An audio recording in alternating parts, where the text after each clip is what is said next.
Now let's see this shortest remaining time first. The name itself says that it is actually we are going to take the shortest jobs but in a different way, and it is actually based on burst times criteria, and the mode is preemptive, which means even when a process is running we are going to stop it and then schedule the other one if the situations are like that. Okay, so let's see this example. With example it will be clear and easy to explain. So now watch it. So I am going to start at time t equal to 0, and at that time only one process is available, right? So which is nothing but P1. So at time 0 only P1 is available. I have no other option, therefore I am going to schedule P1. Fine. And now once I schedule P1 here, I'll just be careful. I'll not directly completely run it to execution, completion. Then what I do is I stop it at every 1 unit of time and then check in meanwhile, which means during this time, if I got any other process, right? Which means I'm going to stop at this point when the time is 1, and then I'll just check in this time if any process got available and what is the time required for that. So one thing you should be careful is you have already executed P1 for 1 unit, therefore the processing time here is going to be reduced to 6, right? And now we are going to check the next one. So what is it? It is nothing but I'm checking if any process is available by 1. So by the time we reach 1, the time 1, the process available will be P2. Therefore now I have P1 and P2 both available, and one is having a completion time of 6, remaining time of 6, and other is having a remaining time of 5. So you could choose any one of them, right? But then depending on the shortest burst time, I am supposed to choose P2. Therefore the next one which is chosen is P2, right? And now for P2, what is the burst time? It is actually 5, but then we don't run it to completion. We just run till 1 unit and then check it and then stop and see. So now I have did this P2 for 1. I executed P2 for 1 unit. Therefore the remaining time will be 4. Now the time is 2. By the time 2, when the arrival time, by the time 2, I'll see what are the process available. So one more process got available, which is P3. Now I have P1, P2 and P3 available, and the P3's burst time is 3. Therefore the shortest one among all these is P3. Therefore I'll take P3 and I'll schedule it. For how long? Just for 1 unit, and then I'll wait. So since I executed for 1 unit, therefore what is the time here? So the remaining time is 2, and now the time is 3. So when the time is 3, I have one more process arriving, which is P4. Therefore I have P1, P2, P3, P4, right?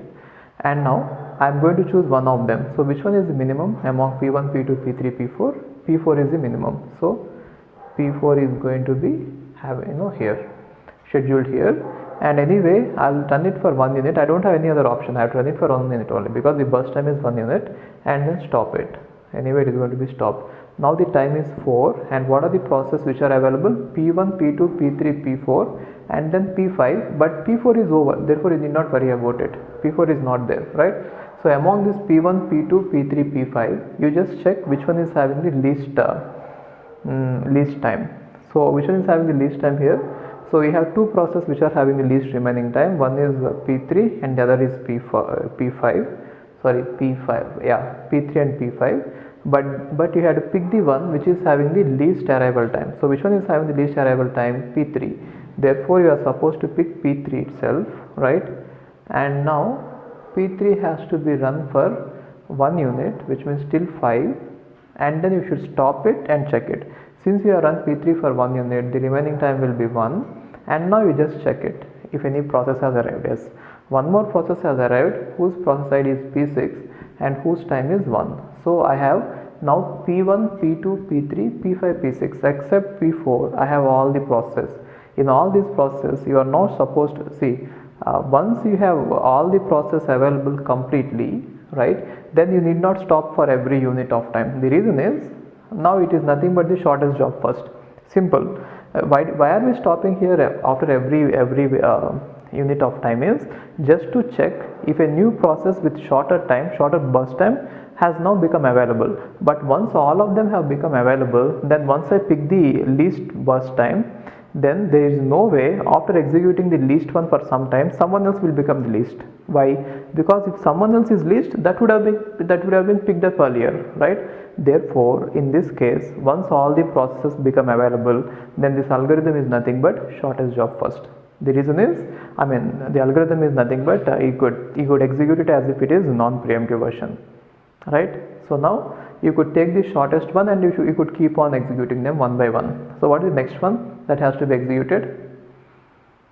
All of them are available. You can pick the least one. Least one is 1 and 1 here, but then the arrival time of P3 is less. Therefore I am going to schedule P3 itself, right? And now what is it? It is 1 unit 6 and it is 0. Therefore P3 is over. And next one will be P6. So P6 will be scheduled. It requires only 1 unit, therefore 7, and therefore it is going to be over. So P6 is over. And now I have 3 processes, P5, P1, P2. Then which one will be picked up first? P5 will be picked up, right? Then what is the time for that P5? It is 2 units, therefore it is 9, right? Yeah, and therefore P5 will be over, which means this will be 0, right? And then which one will be picked up next? The next one that will be picked up is after P5, only one is okay. P1 and P2 are remaining. Among these two, the shortest one is P2. Yes, P2 will be picked up, whose time will be 9 plus 4, which is 13, right? Yeah, 9 plus 4, which is 13, right? And then the next one which will be picked up is P1, the last one. So this is also 0, and next finally this one will be picked up, which will be run for 6, therefore 19. So P1 takes 19. Got it? So this is how you could implement this shortest remaining time first. So the concept is like this: even though you are picking the best one, the shortest one, at some point, at some time, you just execute it for 1 unit and check if there is any better process available. If any better process is available which is having a burst time less than the remaining time of this process, then preempt it and continue with the other one. And then other one also you stop it and see. So till how long should I stop it? Until all the process become available.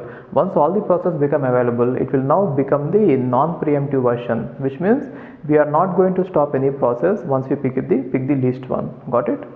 And the remaining factors can be filled out directly. So if you want me to fill it, I'll just fill it out. Okay. And now this will not have convoy effect, because even if a process is very big, even though it has been scheduled, after some time the shorter process will take care of it, which means the shorter process will get into the execution, right? So once they become available, so it is not going to be having any effect with that convoy effect. Starvation is not there. Now let's see this.